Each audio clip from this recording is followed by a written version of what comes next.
Mind expert psychological services में आपका स्वागत है। मैं डॉक्टर दीपक कुमार। आज हम बात करने वाले हैं, बिल्कुल सही पहचाना, हम कोविड-19 लॉकडाउन और इसी से लेकिन मैं थोड़ा सा डिफरेंट से बात करूँगा कि लॉकडाउन के से क्या प्रॉब्लम हो रही है, वो उसके साइकोलॉजिकल एस्पेक्ट्स क्या हैं। अब साइकोलॉजिकल एस्पेक्ट्स का मतलब ये नहीं है कि आप ये सोचने लगें कि हम लोग पागल हो गए। साइकोलॉजी एक ऐसा विषय है जिससे कि हम पर्सन के अंदर की जो स्ट्रेंथ है उनको निकाल सकते हैं, उसकी जो पर्सनालिटी में कोपिंग मैकेनिज्म है उनको एनहांस कर सकते हैं, उसकी एबिलिटी को जान सकते हैं, उसकी ट्रू पोटेंशियल को हम बता सकते हैं। इसलिए साइकोलॉजी एक ऐसा विषय है, इसको ऐसा बिल्कुल भी ना समझें कि ये सिर्फ पागल लोगों से डील करने के लिए या एबनॉर्मल लोगों से डील करने के लिए है। नॉर्मल लोगों के साथ अगर हम इस चीज़ को इस्तेमाल करेंगे तो वो अपने हाई पोटेंशियल को अटेन कर सकते हैं और पा सकते हैं। तो आज हम उसी पे बात करने जा रहे हैं। तो लॉकडाउन के दौरान जैसे कि ये कोविड-19 है, ये एक एनवायरमेंटल फैक्टर है। एनवायरमेंटल फैक्टर का हम कई बार पहले भी सामना कर चुके हैं, लेकिन ये जो फैक्टर है ये थोड़ा सा टफ हो जा रहा है। एक तो इसका वैक्सीनेशन नहीं है, इसकी कोई मेडिसिन नहीं है और साइंटिस्ट अभी तक इसके नेचर को पता नहीं कर पा रहे हैं। आप ये नहीं जान सकते हैं कि सामने आपके पास में बैठा हुआ व्यक्ति अगर कोरोना पॉजिटिव है तो उसको हम कैसे पता लगाएं। तो इन सब चीज़ों के लिए लॉकडाउन द बेस्ट सॉल्यूशन कि हम अपने घर में रहें और दूसरे लोगों से कम मुलाकात करें या मुलाकात बिल्कुल भी ना करें। तो जब हम घर में बैठ गए हैं तो हमारे साथ प्रॉब्लम स्टार्ट हो रही है। तो घर में बैठने से क्या हो रहा है कि जो पहले तो स्टार्टिंग में तो ऐसा कुछ भी नहीं था, लेकिन अब थोड़ा सा बढ़ रहा है। कुछ फ़ोन कॉल्स भी आ रहे हैं, तो उन फ़ोन कॉल्स के आधार पर जो लोगों ने, जो मेरे स्टूडेंट्स ने मेरे से बात की है कि इस तरह की बिहेवियर हमारे घर में हो रहे हैं, तो इसका क्या कारण है, कहीं कहीं प्रॉब्लम तो नहीं है। तो वो नॉर्मल प्रॉब्लम्स हैं, नॉर्मल प्रोसीजर्स हैं, इस तरह के व्यवहार का होना बहुत नॉर्मल है। लेकिन हम उस व्यवहार में अपनी एनर्जी को ज़्यादा वेस्ट ना करते हुए क्रिएटिव यूज़ करें, इस लॉकडाउन का फ़ायदा होना, इसको एज ए अपॉर्चुनिटी लें।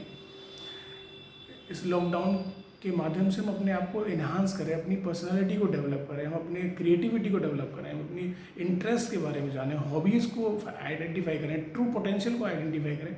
ये मेरा मेन उद्देश्य रहेगा। तो क्या हो रहा है, बिहेवियर कैसे आ रहे हैं, बिहेवियर आ रहे हैं, कुछ लोग बहुत ज़्यादा खा रहे हैं, वो बहुत ज़्यादा सो रहे हैं, या कुछ कम खा रहे हैं, कुछ कम सो रहे हैं, या फिर बहुत ज़्यादा गुस्सा कर रहे हैं, टीवी पे पूरे दिन न्यूज़ चैनल्स देख रहे हैं, या फिर बहुत सारे सीरियल्स देख रहे हैं, या फिर बच्चे अपने मोबाइल में व्हाट्सएप पे बहुत ज़्यादा हैं, फेसबुक पर हैं मोस्ट ऑफ द टाइम, और इंस्टाग्राम, ट्विटर, इन सब चीज़ों पर वो लगे हुए हैं, वीडियोस देख रहे हैं एक के बाद। तो ये हम सब, ये व्यवहार, जो जितने भी व्यवहार मैंने बताए, ये एक मैकेनिज्म है। आप लोग कोप करने की कोशिश कर रहे हैं इस स्ट्रेस से, इस लॉकडाउन के स्ट्रेस से कोप करने की कोशिश कर रहे हैं, लेकिन ये जो कोप करने का जो स्ट्रेटजी है ये थोड़ी सी नेगेटिव है। इस स्ट्रेटजी को थोड़ा चेंज करना है। एक दो दिन तो ये स्ट्रेटजी चल जाती है, लेकिन उसके बाद अगर लंबे समय तक जाएंगे तो ये स्ट्रेटजी बिल्कुल काम करने वाली नहीं है, जैसा कि आप लोग देख रहे हैं। इसकी वजह से गुस्सा ज़्यादा हो रहा है, नेगेटिविटी घर में बढ़ रही है, आपस में कम बातचीत कर रहे हैं। तो करना क्या है, पहले समझना है कि व्यवहार किस वजह से आया है। तो लॉकडाउन से पहले की लाइफ अगर देखें तो पहले की 10-15 साल पहले की जो लाइफ थी लॉकडाउन से पहले की, वो हमारी टोटली डिफरेंट थी। घर में अगर बच्चे हैं, स्कूल जा रहे हैं, या फिर फैमिली वर्किंग है, हस्बैंड वाइफ दोनों वर्किंग है, तो फिर तो समझो कि हमारा कम्युनिकेशन कितना होना चाहिए और कितना है। बच्चे सुबह चले जाते हैं, वो शाम को आ रहे हैं, 8-9 घंटे कम से कम बच्चे बिज़ी हैं। जो पढ़ रहे हैं यूनिवर्सिटी में वो भी 9 से 10 घंटे बिज़ी हैं। जो पेरेंट्स वर्किंग हैं वो भी 10 से 11 से 12 घंटे तक बिज़ी हैं। तो हम जब इतने बिज़ी शेड्यूल, और बिज़ी शेड्यूल कौन सा है, जो मोस्ट प्रोडक्टिव टाइम है, जो मोस्ट क्रिएटिव टाइम है, वो उसमें हम बिज़ी हैं।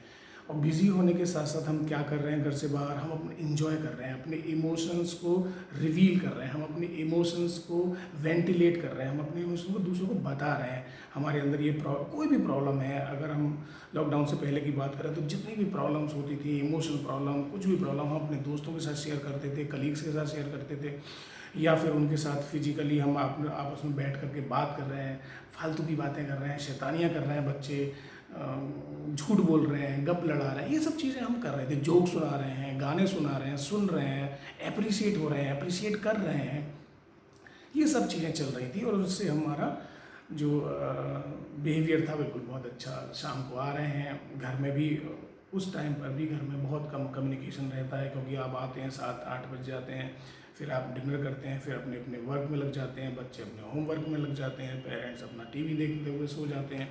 तो इस तरह का पहले से ही कम, लॉकडाउन से पहले जो कम था कम्युनिकेशन, उसको अब बढ़ाने की टाइम आ गया है। तो ट्रिक्स रहेंगी, आगे भी बताएंगे। तो पहले तो ये समझें कि ये जो पूरा हमारा जो सिस्टम था उसको पूरा तरह से ब्रेक हो गया है, वो एकदम से बंद हो गया है। अब हम अपने इमोशंस किसको शेयर करें? जब हम इमोशन को शेयर नहीं कर पा रहे हैं, हमारे अंदर जो इमोशनल गड़बड़ी चल रही है, हम अपनी फीलिंग्स को शेयर नहीं कर पा रहे हैं, तो उससे क्या हो रहा है? उससे ये बिहेवियर हो रहा है, उससे चिड़चिड़ापन आ रहा है, उससे हम इरिटेट हो रहे हैं, शॉर्ट टेम्पर्ड हो रहे हैं, गुस्सा कर रहे हैं, या फिर पूरे टाइम टीवी देखे जा रहे हैं। क्योंकि अब हम बताएं कैसे कि हमारे अंदर ये चीज़ें हैं, तो उसको अपने माइंड को डाइवर्ट करने के लिए हम ये सब काम कर रहे हैं, खा रहे हैं, ज़्यादा खा रहे हैं, या कुछ भी कर रहे हैं। ये सब सिम्टम्स इसकी वजह से आए हैं, और ये सिम्टम्स इसको नाम देते हैं, जो कॉज है, इसका कारण है, वो है सेपरेशन एंजाइटी। हमारे अंदर सेपरेशन एंजाइटी आ गई है। हम एक अपने जो पूरा बॉन्डअप बनाया हुआ था, जो हमने दोस्तों को अपना इमोशन शेयर करने का एक पार्टनर बनाया हुआ था, वो पूरी तरह से ब्रेक हो गया है, उनसे हम अलग हो गए हैं। तो इसकी वजह से हम ये कोपिंग स्ट्रेटजी लगा रहे हैं। अब साइकोलॉजिस्ट क्या करते हैं, साइकोलॉजिस्ट कैसे सजेशन देते हैं, वो समझेंगे और उस पर काम करेंगे। क्योंकि ये तो नॉर्मल लोगों का सिस्टम है, सभी लोग यही अपना रहे हैं। अगर हम साइकोलॉजी नहीं जानते तो हम भी यही करते, और हमारे घर में सभी साइकोलॉजी नहीं है, तो जो कुछ साइकोलॉजी नहीं पढ़े हुए हैं वो भी इस तरह का व्यवहार कर रहे हैं। करना क्या है? सुबह अपना कम्युनिकेशन को घर में बढ़ाना है। तो उसके लिए क्या करना होगा? सुबह उठेंगे सभी लोग, अगर अपना इंडिपेंडेंट हाउस है तो अपने छत पे चले जाएंगे और वर्कआउट करेंगे। सभी लोग एक साथ डिस्टेंसिंग का ध्यान रखते हुए वर्कआउट करेंगे, क्योंकि ये डिस्टेंसिंग तो वर्कआउट में इसलिए भी ज़रूरी है कि एक दूसरे के हाथ लग जाएंगे, कोई किसी को मारपीट कर देगा। तो उसमें हम क्या कर सकते हैं? सभी लोगों के लिए योगा ज़रूरी नहीं है। जो योगा कर सकते हैं वो योगा करेंगे, जो डांस कर सकते हैं वो डांस, जो एरोबिक्स कर सकते हैं वो एरोबिक्स करेंगे। और डांस में भी ज़रूरी नहीं है कि मैं बहुत बड़ा डांसर हूँ, जो भी मर्जी है डांस कर सकते हैं। शादी वाला डांस कर सकते हैं जिसमें मारपीट करते हैं, हाथ पैर चलाते हैं, तो इस तरह का भी डांस कर सकते हैं। तो आपकी बॉडी का मूवमेंट होना चाहिए, फिजिकल जो मूवमेंट बंद हो गया है वो होना चाहिए, और ब्लड सर्कुलेशन पूरी बॉडी में हो जाना चाहिए सुबह। तो आप फ्रेश फील करेंगे, एनर्जेटिक फील करेंगे। इसके बाद का जो प्रोसेस है वो स्टार्ट होता है। अब यहाँ से हम ट्रिक स्टार्ट करते हैं। पहली ट्रिक है कि मतलब team work, helping nature and team work, इस पे हम काम करेंगे, तभी हम इमोशनली एक दूसरे से कनेक्ट हो पाएंगे। और जब हम इमोशनली कनेक्ट होते हैं तो हमारा माइंड भी, जब हम इमोशनली कनेक्ट होते हैं, खुश होते हैं, तो हमारा माइंड भी एक्टिवली होकर के काम करता है, क्रिएटिव वर्क करता है। तो जब हमने स्टार्ट कर दिया है, सुबह फ्रेश हो गए, जब बात कर रहे हैं, घर में साफ़ सफाई की बात आ रही है, ये एक पर्टिकुलर पर्सन का काम है जिसको हम मान चुके हैं। मेड आना बंद हो गई हैं, तो हमारी मम्मी ये काम कर रही है, पत्नी ये काम कर रही है, तो उसको हेल्पिंग नेचर यहाँ हेल्प करनी है। एक पर्सन ऐसा है घर में जिसकी हेल्प कोई नहीं कर रहा है, जो सबसे ज़्यादा काम कर रहा है। आप सब लोग टीवी के सामने बैठ जाते हैं, कुछ लोग वर्क फ्रॉम होम में टीवी अपना लैपटॉप लेके बैठे हैं, बच्चे हैं वो अपने अगर उनका ऑनलाइन टीचिंग चल रहा है तो वो भी अपने लैपटॉप्स के साथ बैठे हैं। लेकिन एक पर्सन है जो लैपटॉप लेकर नहीं बैठ सकता है, वो काम कर रहा है, लगातार काम कर रहा है, तो उसकी सबसे पहले हेल्प करनी है, उसके साथ टाइम स्पेंड करना है। तो जैसे ही हम नॉन वर्बल कम्युनिकेशन स्टार्ट करते हैं, जैसे झाड़ू पोछा करना है तो कोई अपना झाड़ू उठा लेगा, कोई पोछा उठा लेगा, अपना हम काम कर लेंगे, बहुत आराम से काम करेंगे। जिसको जो समझ में आता है वो कर लेगा। कोई बेड से ही कर रहा है, कोई चादर को फोल्ड कर रहा है, कोई अपने घर रूम को मतलब एडजस्ट कर रहा है, रूम को ऑर्डर में ला रहा है, ऑर्गेनाइज कर रहा है, कोई पोछा लगा रहा है, झाड़ू। ये बहुत ज़्यादा काम नहीं है। तो इसको काम को करने में अगर आपकी मम्मी या आपकी वाइफ को 1 घंटा लगने वाला था, तो अब वो 15 से 20 मिनट में हो रहा है, क्योंकि सब लोग टीम वर्क काम कर रहे हैं, तो बाकी का टाइम बच रहा है और इमोशनल बॉन्डिंग हो रही है। हम इमोशनली एक दूसरे के करीब आ रहे हैं। तो ये काम करने के बाद फिर अपना जो भी डेली रूटीन से उन पर लग जाएंगे। अगर ब्रेकफास्ट बन रहा है तो वहाँ भी हेल्प करेंगे जा करके, और समझने की कोशिश करेंगे कि ब्रेकफास्ट में क्या क्या होता है। जो बच्चे नहीं जानते हैं थोड़ा कुकिंग, वो समझ लें हल्का फुल्का, ऐसा नहीं है कि वो बना रहे जा रहे हैं। और एक बात का ध्यान रखेंगे, लॉकडाउन में बहुत ज़्यादा व्यंजन बनाने की आवश्यकता नहीं है। जितनी ज़रूरत की चीज़ें हैं उतनी बनाइए, क्योंकि बॉडी को, अब आप बहुत ज़्यादा काम नहीं कर रहे हैं तो बॉडी को जितनी कैलोरीज चाहिए उतनी कैलोरीज देनी है, ज़्यादा नहीं देनी है। तो जितना नॉर्मल चीज़ें हैं खाने के लिए उतना ही खाएं, क्योंकि लॉकडाउन का पता नहीं कितने दिन तक और चलेगा। तो उसमें हम हेल्प करेंगे, फिर लंच टाइम में भी हम हेल्प करेंगे, और बाकी रूटीन अपने नॉर्मल चलते रहेंगे। जो बच्चे अपना ऑनलाइन पढ़ाई कर रहे हैं वो पढ़ाई करते रहेंगे। जो वर्क फ्रॉम होम से कर रहे हैं वो वर्क फ्रॉम होम पे जा रहे हैं। बीच बीच में जब हमें टाइम मिल रहा है तो हम थोड़ा सा बात करेंगे, जोक सुना रहे हैं, कहानी सुना रहे हैं, इस तरह की एक्टिविटीज़ एक दूसरे के साथ बात रखेंगे।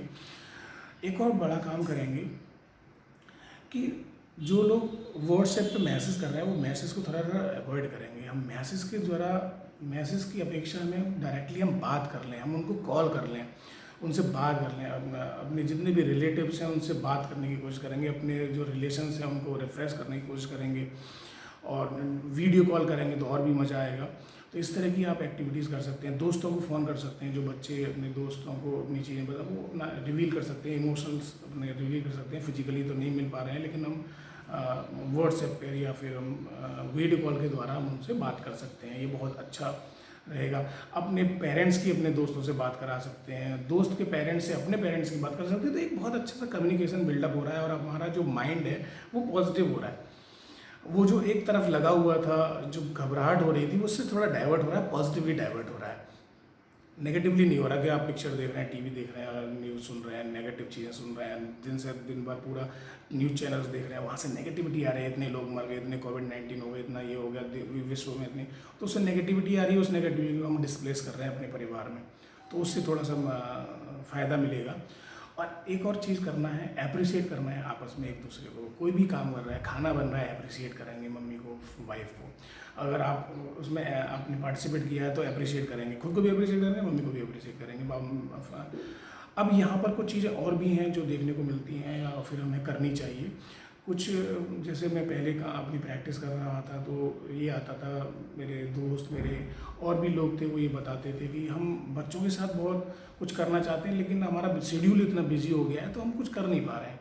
नहीं, उनके साथ काम कर सकते हैं। ये एक बहुत अच्छा टाइम है जब आप अपनी स्किल्स अपने बच्चों को सिखा सकते हैं। आप बच्चों को जो सिखाना चाहते हैं वो सिखा सकते हैं और बच्चों से भी सीख सकते हैं। ये बहुत इंपॉर्टेंट है। कुछ बच्चे ऐसे भी हैं जो बीटेक कर रहे हैं या फिर बायोटेक से कुछ काम कर रहे हैं, या फिर कुछ बच्चे ऐसे भी हैं जो बीबीए, बीकॉम इस तरह के काम कर रहे हैं। तो उन बच्चों से समझ सकते हैं कि क्या चल रहा है और क्या एक्टिविटीज़ हैं। बीटेक कर रहे हैं तो कंप्यूटर साइंस में कुछ सीख सकते हैं।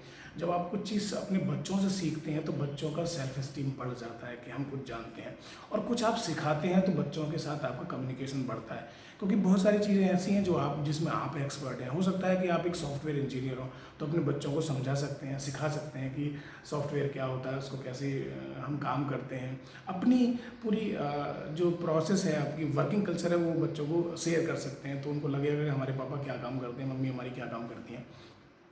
तो इस तरह की एक सिचुएशन क्रिएट कर सकते हैं, इस तरह का माहौल घर में बना सकते हैं।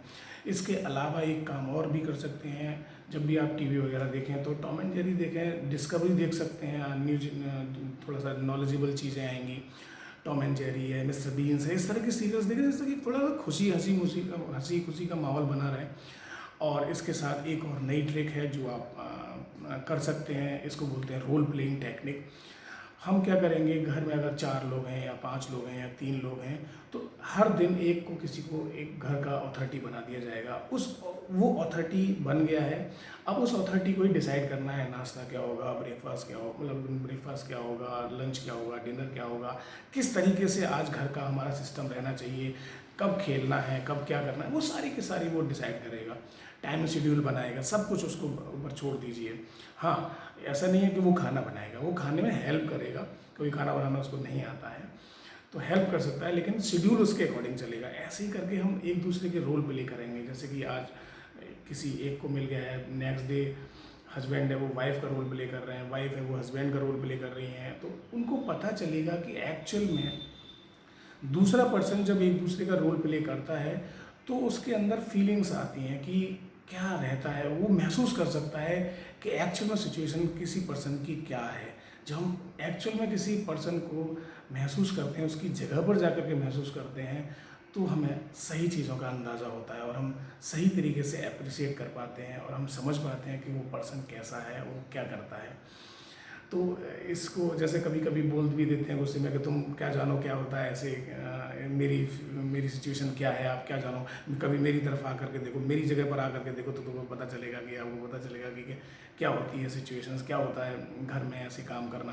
तो वो एक मौका है, बच्चों का इंटरेस्ट आप बूस्टअप करेंगे, उनके हॉबीज़ के बारे में जानने की कोशिश करें, इंटरेस्ट के बारे में जानने की कोशिश करें, उनकी क्रिएटिविटी को जानने की कोशिश करें और उनको अप्रिसिएट करें, उनकी इंटरेस्ट को अप्रिसिएट करें, उनकी हॉबीज़ को अप्रिसिएट करें और अकॉर्डिंग टू हॉबी और इंटरेस्ट उनको काम करने के लिए, देखो जो पेंटिंग है, ड्राइंग है, रीडिंग है, राइटिंग है, वो सब आप अप्रिशिएट करें और उनसे उनकी अगर वो कुछ लिख करके ला रहे हैं तो कुछ भी काम करके ला रहे हैं, बच्चे छोटे हैं तो कुछ भी काम करके ला रहे हैं, उनको अप्रिशिएट करना ना बिल्कुल ना भूलें।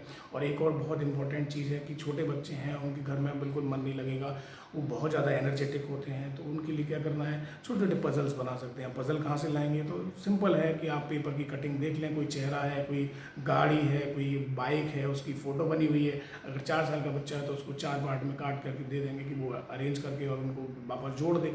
6 साल का है तो 6 पार्ट्स में, 7 साल का है तो 7-8 में, जितना कॉम्प्लिकेटेड बनाते जाएंगे उतना, जितनी भागों में उसे काटते जाएंगे, कॉम्प्लिकेटेड बताते जाएंगे, उतना ही थोड़ा सा टाइम उसको लगने वाला है। और जैसे ही वो बना करके लाए, चाहे सही बना के लाए, गलत बना के लाए, सबसे पहले उसको अप्रिशिएट करना है। इस लॉकडाउन के दौरान एक दूसरे को अप्रिशिएट ज़रूर करना है, दूसरी की तारीफ ज़रूर करना है, अपनी भी तारीफ करना है। इसी के साथ हम आगे फिर से मिलेंगे, ऐसे ही काम करेंगे, कोशिश करेंगे कि व्हाट्सएप पर मैसेजेस करने से अपेक्षा हम सीधे कॉल कर लें, क्योंकि मैसेजेस कब कौन देखेगा, हम जब तक वो देखेगा नहीं तब तक हमारा माइंड सेट नहीं होता है, हम एंजाइटी में रहते हैं। इसलिए कॉल करेंगे, डायरेक्टली कॉल करेंगे किसी से, कोई अगर हमें व्हाट्सएप पे बात करनी है तो। नेक्स्ट वीडियो में मिलेंगे जिसमें मैं बताऊंगा कि कैसे हम लॉकडाउन के दौरान अपने ट्रू पोटेंशियल को पहचान पाएंगे और हम सब्जेक्ट का चयन कैसे करेंगे, जो 10th वाले 11th में और जो 12th वाले हैं वो आगे किस स्टडी में जाएं, क्या उनको सेलेक्ट करना है और किस बेसिस पे करना है, बिल्कुल साइंटिफिक प्रोसेस बताऊंगा। तब तक के लिए, और एक बात और है, नीचे डिस्क्रिप्शन बॉक्स में मैं अपने फ़ोन नंबर्स दे रहा हूँ। अगर आपको कोई प्रॉब्लम आती है, किसी तरह की कोई समस्या है तो आप मुझसे बात कर सकते हैं। इसी के साथ stay home, stay home, stay safe. घर पर ही रहेंगे, कहीं ज़्यादा बाहर नहीं जाएंगे और घर पर रह करके जो मैंने अपनी चीज़ें बताई हैं उन पर काम करेंगे। इसी के साथ धन्यवाद, थैंक यू। सभी लोग सुरक्षित रहें, सेफ रहें।